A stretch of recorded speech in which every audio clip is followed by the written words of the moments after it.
Alhamdulillah. Mes honorables frères et sœurs, beaucoup se plaignent de ne pas avoir assez de temps. Beaucoup se plaignent de ne pas avoir assez d'argent. Beaucoup se plaignent de leur état physique, de ne pas avoir une bonne santé. Beaucoup se plaignent tout simplement. Mais est-ce que le problème n'est pas ici du fait ou ne vient pas du fait que nous avons perdu une partie ou peut-être la totalité de ce qu'on appelle barakatullah, la bénédiction d'Allah subhanahu wa ta'ala. En tout cas, le moins qu'on puisse dire, c'est que nous manquons cruellement, dû à nos propres manquements et déficiences, de baraka dans notre vie. Il y a presque plus, ou peu, ou très peu de baraka, à tel point où ce n'est pas une personne, ou deux, ce n'est pas Foulan ou Allan simplement, ce n'est pas Mohammed ou Karim simplement qui se plaignent du fait que le temps passe vite, du fait qu'ils se plaignent que bien qu'ils travaillent du matin jusqu'au soir, à la fin du mois, peut-être quelquefois il se retrouve à découvert même s'il a un bon salaire. Peut-être ils se plaignent ici de douleurs physiques de jour comme de nuit, pourtant ici ils font du sport, ils ont des activités sportives. Peut-être que tout simplement ils ne cessent de se plaindre. Mais peut-être qu'on s'est posé les mauvaises questions. Au lieu de se dire c'est peut-être parce que je fais pas assez de sport, peut-être que c'est parce que je dors pas assez, peut-être c'est parce que je travaille pas assez donc je gagne pas assez, peut-être qu'il fallait se dire peut-être que j'ai un manque de bénédiction, de baraka divine dans mon argent, dans ma santé, dans mon temps, dans ma famille, dans mes enfants, dans la vie de tous les jours, dans ma vie. C'est ce qui fait que les bienfaits ne perdurent pas, les bienfaits n'augmentent pas. Pourquoi? Parce qu'on est privé de baraka. Mais il faut bien comprendre qu'est-ce que le baraka. La baraka, c'est ce qu'on peut traduire en général par la bénédiction. Mais le sens du terme el baraka, c'est az-ziyada, c'est l'ajout, c'est l'augmentation et la stabilité. C'est ça son sens. C'est-à-dire quand Dieu bénit ton argent, eh bien il y aura une certaine stabilité dans la quantité d'argent que tu as. Et plus que cela, une augmentation. En d'autres termes, eh bien, avec le peu d'argent que tu auras, tu pourras faire plein de choses. Avec le peu d'argent que tu as, eh bien, dans tous les cas, tu le ressentiras, tu sentiras. Tu pourras faire plein de choses avec cet argent-là. On dit que c'est de l'argent qui est béni parce qu'il a une source licite, parce que tu as cherché à acquérir cet argent de manière halal, licite. Et à côté, tu as des actions qui satisfont et qui ont satisfait ton Seigneur Tabaraka wa Ta'ala, qui a fait que Dieu a béni ton argent. Il y a des gens, voilà, il pèse pas 100 kilos, c'est pas 100 kilos de muscles, hein. Il est tout fin, tout maigre, tu le vois miskin, comme on dit, il paye pas de mine, mais par contre, Allahumma barik, va faire le hajj avec lui. Wallahi, tu fais juste 3 tours du tawaf, tu es peut-être fatigué, lui il fait tous les jours de tawaf, plein d'énergie. Et on voit cela sur les personnes très âgées, quelquefois au pèlerinage. Pourquoi? Moubarak, il est béni, sa santé est bénie. Bien que toi tu sois jeune, tu es 30 ans, Wallah, tu ne tiendras pas avec lui salat al-tarawih qui durera peut-être quelquefois dans certaines mosquées pendant 1 heure, 1 heure et demie. Pourquoi? Moubarak, al-baraka dans sa santé. Alors qu'il a peut-être 80 ans, mais toi tu as besoin d'une chaise. Ou alors tu trouves 1001 excuses pour pas prier salat al-tarawih parce que tu commences à avoir mal aux jambes. Pourquoi? Manque de baraka. Dans ton argent, il y a des gens qui touchent vraiment un minimum, mais tous les jours, tu l'entendras dire Alhamdulillah. Et tu verras tout ce qu'il a fait avec son argent quand il arrivera à 40 ans, 50 ans, 60 ans. Il a fait le hajj, il a fait le umrah, il a peut-être payé le hajj pour ses parents, il a fait plein de choses. Il a éduqué ses enfants, il a eu plein d'enfants, il a une personne qui a un salaire de je ne sais combien, 4 000, 5 000 euros. Peut-être qu'il n'aura pas fait le tiers de ce qu'il a fait. T'as pas fait ton pèlerinage, Yahri? Ouais, mais tu sais, il faut mettre de côté parce que tu touches 4-5 000 euros, mon frère, et tu as voyagé partout. Mais tes voyages, qu'est-ce qui te reste de tes voyages qui ne sont pas illicites en soi-même? Mais c'est des voyages simplement pour acquérir un certain repos mondain. C'est bien en soi. Mais la priorité, elle était où? Elle n'était pas dans ton pèlerinage. Mais pourquoi tu ne l'as pas fait? Pas de baraka. Donc il va quitter ce monde alors qu'il avait de l'argent pour faire des choses bénies. Parce que le pèlerinage, c'est un endroit béni et tu fais des choses bénies Et ici, il a mis en priorité ad-dunya. Donc comment avoir cette baraka? Eh bien, il y a plusieurs moyens d'avoir cette baraka. afin de ne plus faire partie de ces personnes-là, comme je vous ai dit, qui ne cessent de se plaindre parce qu'ils ne ressentent rien. En fait, dans tout ce qu'ils font, il n'y a plus de goût, il n'y a plus de plaisir, ça ne dure pas, il n'y a pas de stabilité et il n'y a pas d'augmentation. C'est comme s'il y avait des trous dans ses poches. Tous les projets qu'il entreprend, ça n'aboutit pas, il n'y a pas de baraka. Comment atteindre la baraka de façon très résumée? Plusieurs manières, on pourra en parler plus d'une heure facilement. Mais de manière très rapide, Inch'Allah ta'ala. La première des choses est dua, l'invocation. Demandez à Allah subhanahu wa ta'ala, car c'est Dieu, c'est une bénédiction divine. C'est Dieu qui accorde le baraka. Dans ta santé, dans ta vie, dans ta famille, dans tes projets. Tu as besoin de baraka. C'est le tampon de réussite. C'est l'agrément. Wallah, tes projets, ils iront pas loin. Vous avez vu des gens qui sont dans l'illicite quelquefois. Ils ont beaucoup d'argent, ils ont tué celui-là. Mais t'entends 2 ans après, il est où? Soit il a eu un accident malheureusement, soit il est mort, soit il est en prison. Pas de baraka, ça dure pas. Non, non. El baraka, c'est quoi? La stabilité. Ça dure dans le temps. Et az-ziyada, l'augmentation. Eh bien, ici, ad-du'a. Demande à Allah subhanahu wa ta'ala de te bénir. Oh Allah, bénis, même en français. Oh Allah, bénis mon argent. Oh Allah, bénis ma santé. Oh Allah, bénis ma science. Oh Allah, bénis mon épouse, bénis mon époux, bénis mes enfants. Oh Allah, bénis mes projets. Oh Allah, j'ai besoin de ta bénédiction. Ad-du'a. Car le prophète Mohammed sallallahu alayhi wa sallam lui-même, il disait Allahumma barik li fima a'tayt. Oh Allah, bénis ce que tu m'as accordé. Donc si le prophète disait cela, qui lui-même, le prophète al-Rasoul Mubarak, le prophète il est béni. Même sa main était bénie, sa sueur était bénie. Le prophète alayhi salatu wa sallam, ce qui touchait quelquefois, eh bien c'était ici une bénédiction. Eh bien, ici le prophète lui-même disait Allahumma barik li fima a'tayt. Donc tu demandes à Allah subhanahu wa ta'ala ad-du'a. Et Isa alayhi salam, Jésus lui-même, il dit, regardez, wa ja'alani, et Allah a fait de moi une personne mubarak, bénie où que je sois.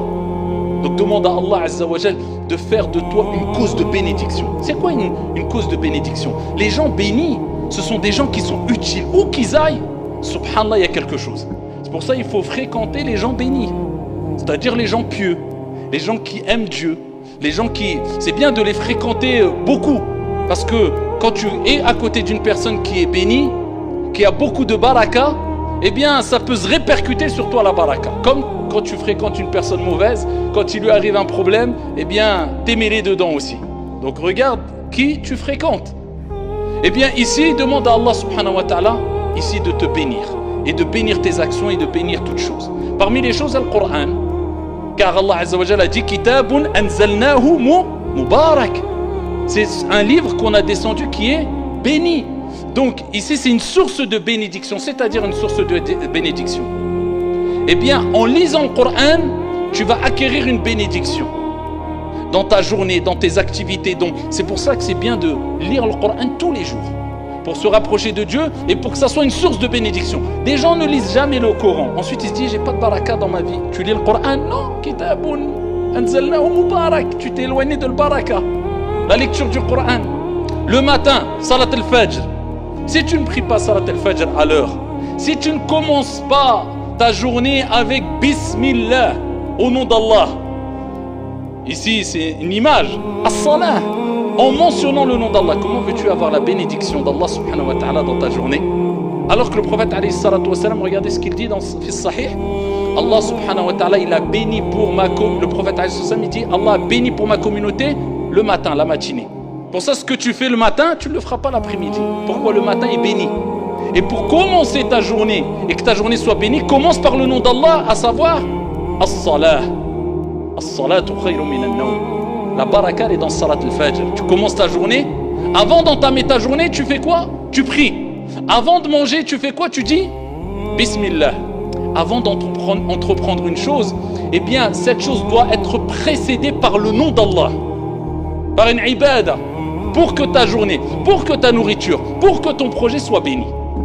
Parmi les choses aussi qu'on peut citer, on peut en citer plusieurs des choses, eh bien, il y a aussi le fait d'être honnête et droit. Le prophète alayhi sallam fi Sahih Muslim, il nous dit que quand il y a deux personnes qui ont une transaction, une affaire, eh bien, ici, s'ils ont été véridiques, et s'ils n'ont rien caché de leurs marchandises, ils ont tout dévoilé, Allah bénira leurs transactions.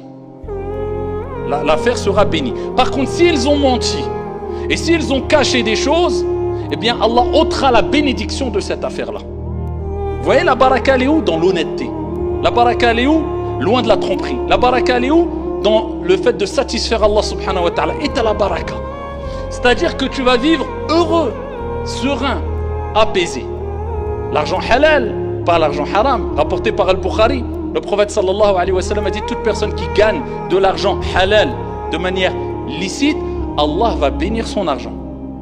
Et toute personne qui gagnera son argent de manière haram, illicite, Allah ôtera la bénédiction. Et il sera comment? Regardez l'image qu'a donné le prophète alayhi salatu wa sallam. Dit: celui qui gagne de l'argent illicite, il ne sera jamais rassasié. Comme celui qui mange sans être rassasié. Donne une image, traduction du sens. Quelqu'un qui mange sans être rassasié, il sent pas la nourriture, il mange et il a toujours faim. Et bien il dit: celui qui gagnera de l'argent haram, ça sera pareil. Pour ça, quelqu'un, tu vas voir dans le haram qui a beaucoup d'argent. Faites compte, qu'est-ce qu'il a fait de concret avec? Qu'est-ce qu'il a fait? Dans 5 ans, 7 ans, 8 ans, il ne lui restera rien, m'skin. Même ça sera une source de malheur pour lui. Donc la baraka, elle se trouve aussi dans l'argent halal. Et d'en mettre dans ta vie comme priorité la religion. La religion n'est pas une option. La religion est une conviction. La religion est ma priorité. Et ensuite, le reste, toutes les activités mondaines, professionnelles, c'est bon, c'est important. Et il faut que je consacre du temps. Mais la priorité, c'est ma religion. Quand tu fais devancer pour Dieu ce que Dieu aime le plus, Dieu fera devancer pour toi ce qui est le meilleur pour toi en bénissant ton travail, tes activités et ta religion et ta vie d'ici-bas et de l'au-delà. La rétribution équitable. Donc c'est comme cela qu'on doit réagir. Donc demandez à Allah subhanahu wa ta'ala, de jour comme de nuit, de vous accorder al-baraka. Et faites tout ce qui est en votre possible pour acquérir cette baraka à travers, comme je vous ai dit, la prière, le bon comportement, à travers les bonnes actions, à travers Al-Qur'an, à travers As-Salah, à travers le dhikr. Et je terminerai avec ça aussi. Le dhikr, vous savez, vous connaissez le hadith de Fatima radiyallahu anha wa ardaha, fille du prophète, alayhi salatu wa salam, qui est venue voir le prophète. Elle a dit: à Rasulallah, est-ce qu'elle a demandé de l'aide, une servante pour l'aider dans ses tâches, dans ses activités? Parce que voilà, les tâches et les activités à l'époque, c'était pas comme aujourd'hui. Tu prends l'aspirateur, tu as juste à passer l'aspirateur sur le tapis. Tu veux de l'eau, non, tu vas pas porter des seaux et faire des mètres et voire des kilomètres pour aller prendre de l'eau. Non, c'était très difficile. Et le prophète lui a dit: je vais te donner meilleur que cela. Vous connaissez le hadith, il lui a dit: avant de dormir tous les soirs, regardez, elle est où la baraka? Dans la santé, pour avoir de la force. Elle est dans le dhikr, dans l'évocation de Dieu, subhanallah. Et dans d'autres causes aussi, bien sûr, dans le fait de faire du sport, de s'entretenir. Mais nous, en tant que croyants, on a cette conviction. Elle est dans le rappel de Dieu. Il lui dit: avant de dormir, tu dis 33 fois subhanallah, 33 fois alhamdulillah et 34 fois Allahu Akbar. Eh bien, après qu'elle ait mis en application cette recommandation prophétique, eh bien, elle n'a plus eu besoin d'aide. Alhamdulillah. Elle a eu une bénédiction telle que, eh bien, elle se suffisait d'elle-même.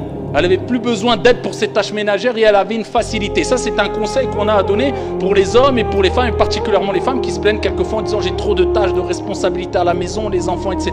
Eh bien, est-ce que tu as béni ta journée? Est-ce que tu as fait les causes pour que ta journée soit bénie? Est-ce que tu as fait du dhikr? Est-ce que tu as commencé par la prière à l'heure? Est-ce que tu as fait tes invocations du matin? Est-ce que tu as fait tes invocations du soir? Est-ce que tu as lu le Coran en priorité pour qu'il y ait une bénédiction dans ta journée? Si la réponse est oui, eh bien t'inquiète pas, ça va se faciliter pour toi. Les choses vont s'arranger. Si la réponse est non, eh bien c'est ta faute. Tu as cherché où il ne fallait pas chercher l'aide et l'assistance et la force physique. Eh bien, Ali ibn Abi Talib, son mari, il a dit: depuis ce jour-là, je n'ai plus jamais délaissé cette invocation. Ali ibn Abi Talib radiyallahu anhu wa arda. Et pour terminer, et là je termine vraiment, n'oubliez pas, c'est taqwallahi tabaraka wa ta'ala qui est très important, à savoir s'éloigner des péchés et obéir à Allah au maximum. Plus tu obéiras à Allah, plus ta vie sera bénie. C'est pour ça qu'Allah dit dans le Coran: وَلَوْ أَنَّ أَهْلَ الْقُرَى آمَنُوا وَاتَّقَوْا لَفَتَحْنَا عَلَيْهِمْ بَرَكَاتٍ مِنَ السَّمَاءِ وَالْأَرْضِ وَلَكِنْ كَذَّبُوا. Allah a dit: si les habitants des cités avaient cru et été pieux, avaient adoré Allah, avaient obéi, nous aurions certainement ouvert pour eux les bénédictions du ciel et de la terre. Mais ils ont démenti, alors on les a saisis pour ce qu'ils avaient acquis. Donc la baraka, elle est dans l'obéissance d'Allah subhanahu wa ta'ala. Wallahu ta'ala a'la wa a'lam wa ahkam.